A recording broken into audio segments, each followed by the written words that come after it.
So what I want to do in this video is I want to share with you a couple of philosophers that you might latch onto because they might help you in picking out your value premise and sort of setting up your ground at the beginning of the debate. And then I have a couple of illustrations that I think you can use on the affirmative, although they're going to need a little bit of refinement. And finally, I have a little bit more in the way of ideas and tools that the negative can use to answer the argument that by participating in the debate, they are tacitly admitting that cooperation is superior to competition. So, the two philosophers that I think you want to investigate. The first is a lady by the name of Hannah Arendt, who lived through the early and middle 20th century and was the first woman to be promoted to full professor at Princeton University. She was a philosopher and a political theorist, and I have been trying all morning to put my hands on my copy of a book of hers entitled The Human Condition. In it, she talks about the political sphere, the public sphere, which she calls the polis, and she actually talks a good deal about arete, and translates arete as excellence, and talks about the role of competition in promoting excellence within the polis. She also, though, tends to talk about how that competition depends upon cooperation. She distinguishes between the two, and I'm very sure she doesn't call it a tie, but without having my copy of it in front of me, I can't quite remember how she describes that relationship. I'm very sure it's worth tracking down, though, and I don't know which side of the topic it's going to come down in favor of, but I think you can make a fairly sophisticated argument if you take sort of the foundation that she laid and talk about her claims about the relationship between competition and or cooperation and excellence defined in the classical tradition. A second philosopher that I think you ought to go look into is a man by the name of Amitai Etzioni, who is a professor at George Washington University, and he is sort of the leading thinker in the communitarian movement, the idea that maybe in the United States, in our political assumptions, we've gone too far in emphasizing people's individual rights, and we haven't given enough attention to what people's responsibilities are as part of a community. So we need to reconceive what's important when we are political actors, when we're citizens, to put more emphasis on our responsibilities. And it seems to me that that's a set of assumptions, that's a value premise from which you can make a really good case for cooperation. That instead of each one of us pursuing our own rights and fending off any incursion on those rights, we need to surrender those rights a little bit more to promote the good of all of us collectively. So check out some of what he's written. He's got a book from back around the mid-'80s, and he updated it in the '90s, called The Spirit of Community. And that is something that I think you could probably get a lot of good stuff out of. So the second thing I wanted to talk about is there are a couple of illustrations that I think you can use on the affirmative.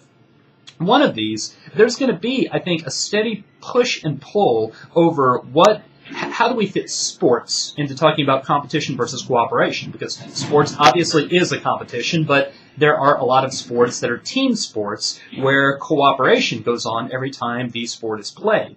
But one of the points that I think you can make on the affirmative is to say excellence is something that only exists as a measurement. It only exists as a judgment. And a move that I think you could make that would be really interesting would be to say judgments and measurements are better when they are precise. An imprecise measurement is a bad measurement. An imprecise judgment is a bad judgment. Well, how does that help you?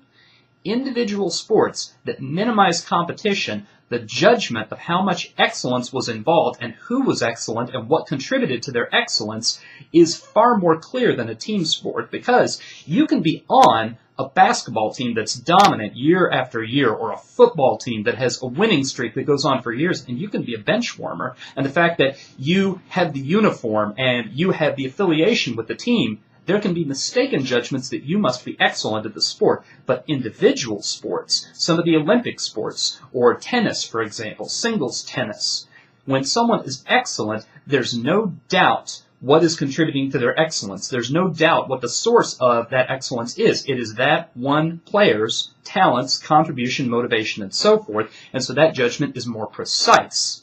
It is less clouded and less unclear, and therefore, in that case, with cooperation almost entirely taken out of the picture, with cooperation minimized at the very least, far more so than with team sports, the judgment that you make of excellence, you can make with a lot more confidence, knowing that it's not misplaced or skewed in some direction. I think that's a move that has some potential. A second move that I think you could make is, this one's going to get a little bit muddled, but you ought to think about it and see if you can't game it out a couple of layers deep and see if it turns out to be a good argument. I think you could talk about adolescence. And it's something that I think would resonate a lot with your judging community. Now, the obvious move that it leaves your opponent is to say that a child's upbringing is something that has to be cooperative. Two-parent households are better than a single-parent household, and where the child and the parent share an understanding of what the household is about and what right and wrong is, that upbringing is going to go more smoothly. I think you could say that parents of strong-willed children, where there is rivalry and therefore competition, that those parents who can bring those children up healthy, well-adjusted, and ready to succeed in the world, that qualifies as excellent parenting, whereas a cooperative child, that child almost parents themselves, that sometimes really fairly delinquent parents who were irresponsible, had kids who, because they were in the first place not inclined to get into trouble, the kids turn out well on their own.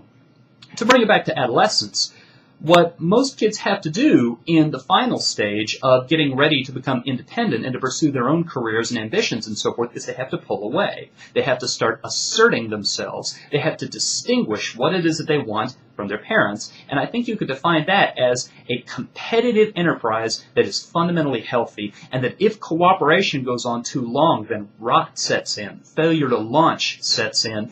If kids agree with their parents for too terribly long, then they go out into the world not having made the beliefs or the values their own. That it's okay, obviously, to respect your parents, and nobody's saying that there's virtue in fighting with your parents and tearing the roof off the house, but that a pulling away and that sort of assertiveness is not only a healthy but a necessary part of transitioning out of childhood into adulthood. And I think you can make the connection, moving from childhood to adulthood, moving from preparation and nurturing and so forth to the area of your life where you have the potential to excel.